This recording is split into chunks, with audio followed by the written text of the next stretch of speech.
Hi, good evening, everybody.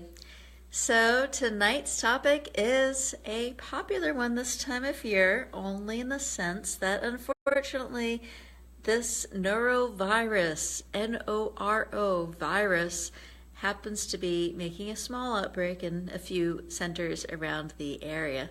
And so I thought I'd take a few moments to tell you a little bit more about what is this virus and what can you do to prevent it, and if you happen to have caught it, what you need to watch for, and so forth. So, norovirus is very popularly known as the cruise ship virus. It is a little tiny bug. There are several flavors of it, unfortunately, several strains or varieties, which is why, unfortunately, even if you've had it once, you can get it again and again and again, kind of like the common cold. So what it does is it causes inflammation of the stomach and the GI system in general, which results in throwing up, vomiting, nausea, stomach pain, diarrhea. Occasionally, people also get fevers, headaches, and body aches, and kind of similar symptoms to the flu, except the main difference is that flu will last for 7 to 10 days, and norovirus hits hard, hits fast. Within 24 to 48 hours, it's usually all over. Now, several people have been asking me how long after I've been exposed to this virus should I expect symptoms to start. And that can vary from person to person and the type of virus, the strain, all that kind of stuff. But generally speaking, 12 to 48 hours after exposure is when the symptoms may start. And most people, as mentioned, get better within 1 to 3 days. And if you have that virus, as mentioned, you just feel very ill and have a lot of diarrhea. And the main concern with basically fluid coming out in both directions is going to be dehydration and electrolyte imbalance. So when people have a lot of diarrhea, they have a tendency to lose potassium, which is one of the reasons why in rehydration drinks, such as the world-famous Pedialyte, which is used basically to replenish those electrolytes, the potassium is one of the key ingredients, and that's one of the reasons why you don't want to just plain old have water, but should have some water with some a little bit of salt and such. So things like vegetable broth, for example, with a little bit of salt to make it a soup, or noodle soup, basically can be very helpful to help with the hydration efforts. Generally speaking, when I've got a patient that is struggling with the nausea, the vomiting, and the loose stools, if they're not able to keep down a tall glass of water, part of the trick is to cut the glass of water by half and try twice as frequently. So, in other words, if you can't keep this much down, try a little bit less, but a little bit more frequently. And if you can't keep that, then try half of that and a little bit more frequently than that. So the idea is that you end up with sips of fluid, and overall the amount going in should equal or be greater than the amount going out. Pedialyte can be found in several of the pharmacy grocery stores around the area. Sometimes, to be cheap, I've advised people they can try Gatorade and water, half and half combination. That's not my favorite version because, Gatorade's got all sorts of stuff thrown in there, and so forth. You could also use coconut water if you happen to like coconut water as well.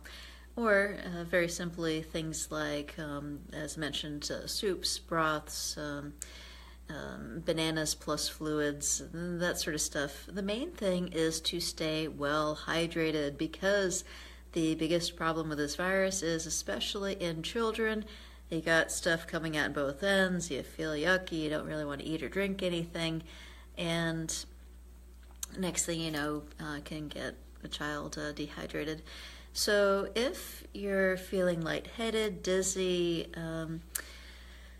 really dry mouth and throat, unable to urinate after an hour or two, you're just not able to get anything out because you're just that dry, those would be signs that, one, you need to increase that fluid intake, or if it persists, or if you have other health issues going on, sometimes it's appropriate to go to the emergency room to get a little IV fluids to get a little extra support depending on what your circumstance is. So that's why it's always important to talk with your own healthcare professionals about your individual circumstances.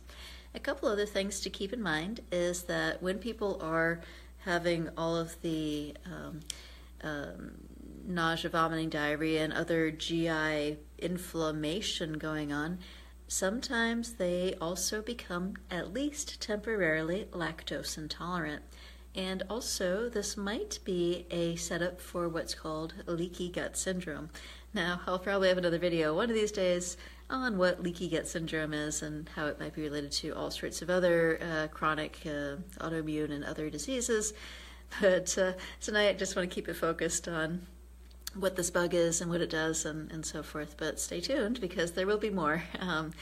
So knowing what the signs and symptoms are, knowing when to get help is very important. Knowing, more importantly, when to stay home is also vitally important. So people can spread this bug for quite a while after they have the acute symptoms. So in other words, when you're having the symptoms is the most obvious time of being able to spread it to family members. It is very important to know that not just the regular old hand sanitizer that you might get, those little alcohol-based squirty bottle kind of hand sanitizers, they're good, but they may not be good enough to prevent transmission. This virus is very, very, very easy to transmit. All you need is just something like 4 or 5 virus particles. And I think about how teeny, tiny, tiny those virus particles are and the large amounts of bodily fluids that are exposed that can potentially be carrying lots and lots of this virus. You get a sense for how easy it is to accidentally have just a little tiny bit of it maybe left after taking care of yourself on your hands, and then you touch a hard surface, and then next thing you know, that virus is living on that hard surface for something like 10 to 14 days. The way to kill it is with bleach and frequent actual soap and water hand washing.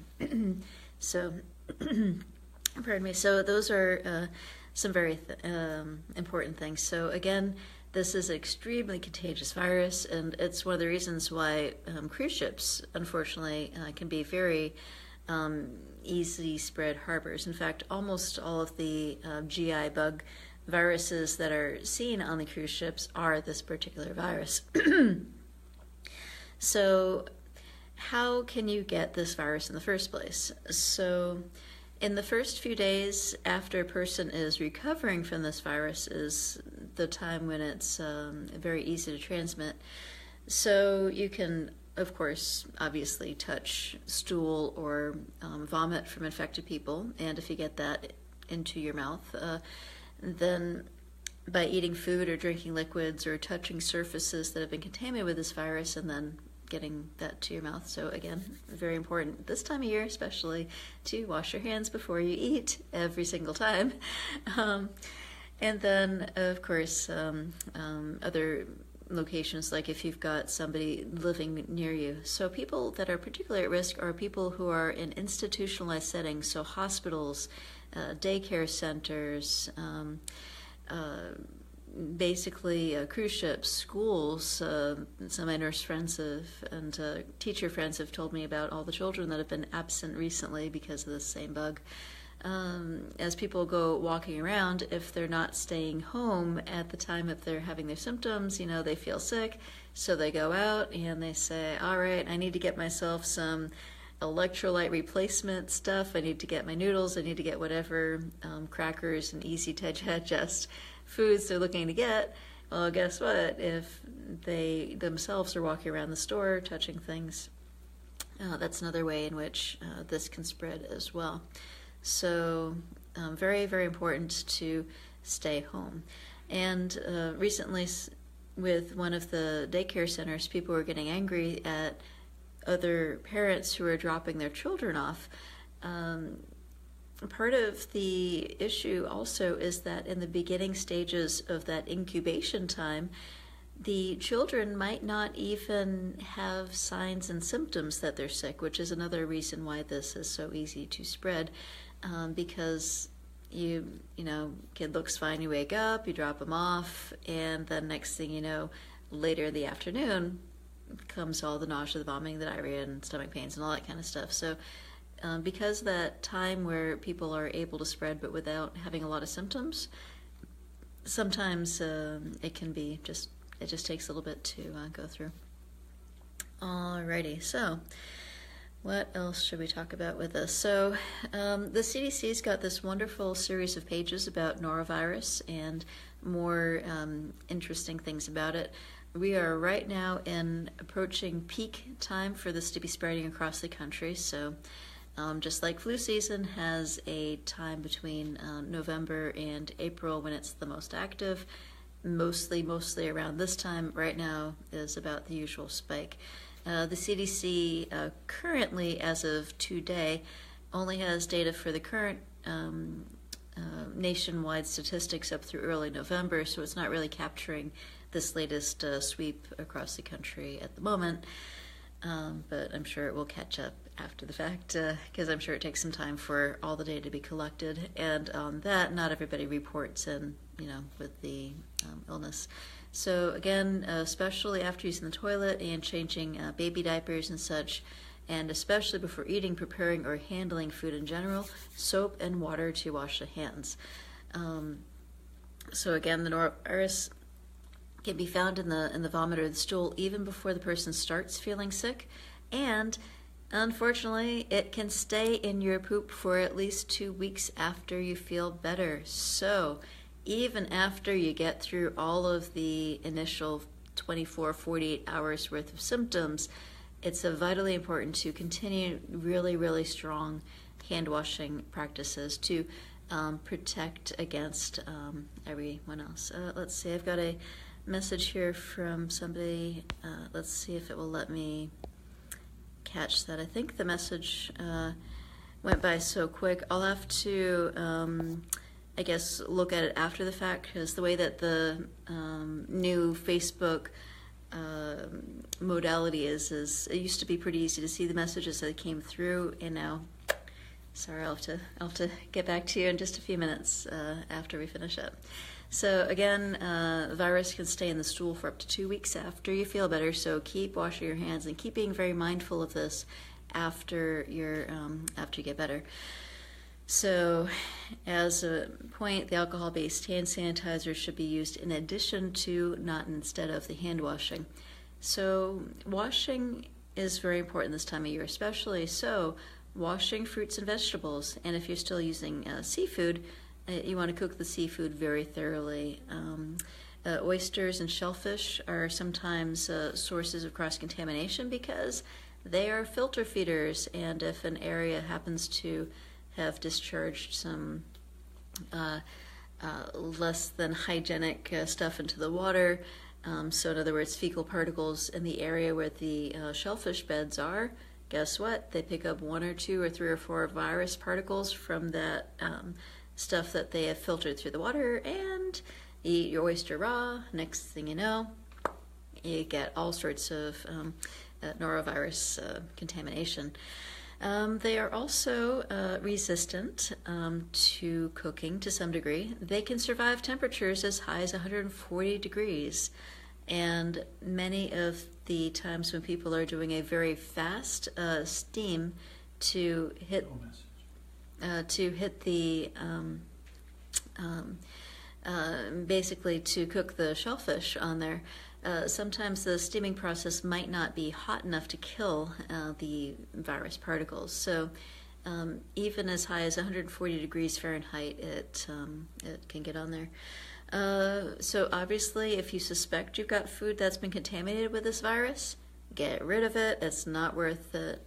Make it go away. And of course, keeping sick children and sick infants out of any areas where the food is being prepared and handled, because that will, of course, be much easier to contaminate. If you are sick, do not prepare food for anybody who is sick. Make it just for yourself. If you live alone, you obviously can touch your own stuff, but if able to, please get somebody else to prepare the food for you if you are having somebody, if you're responsible for caring for a family or something. And then generally at least 2 days after your symptoms stop.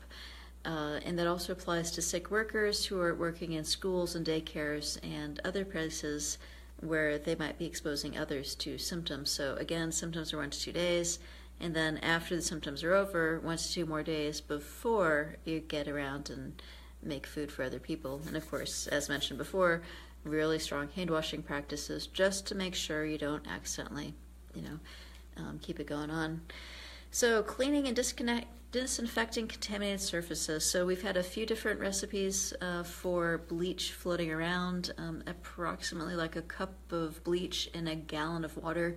Get in a spray bottle, spray down everything in sight, basically, because this virus can live on hard surfaces for a couple of weeks if it's not killed off with bleach. The CDC says use your chlorine bleach solution with a concentration of 1,000 to 5,000 parts per million. In other words, 5 to 25 tablespoons of bleach, household bleach, per gallon of water, or some other disinfectant that's actually registered and labeled as effective against the norovirus. And the EPA, the Environmental Protection Agency, has figured some of this stuff out. So I'll put these links below as well. So finally, washing your laundry thoroughly is also important. So they do recommend that if you've got any clothing or any surfaces like bedding or towels or anything that's been contaminated with potentially vomit or feces, that you wear rubber disposable gloves while handling these soiled items, and obviously get rid of the gloves and wash your hands thoroughly after you handle these items. And basically handle the items very carefully. You don't want to be, shaking the stuff out to spread particles and such.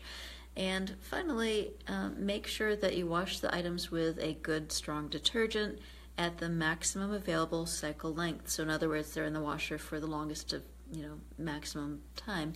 And then machine dry them so that you get that extra heat. So these are not the towels that you want to put up on your clothesline, for example.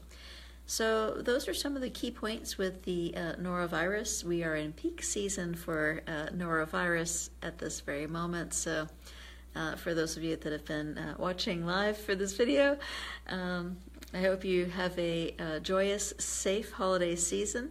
Please take care of yourselves, take care of your families, and wash your hands very thoroughly this holiday season.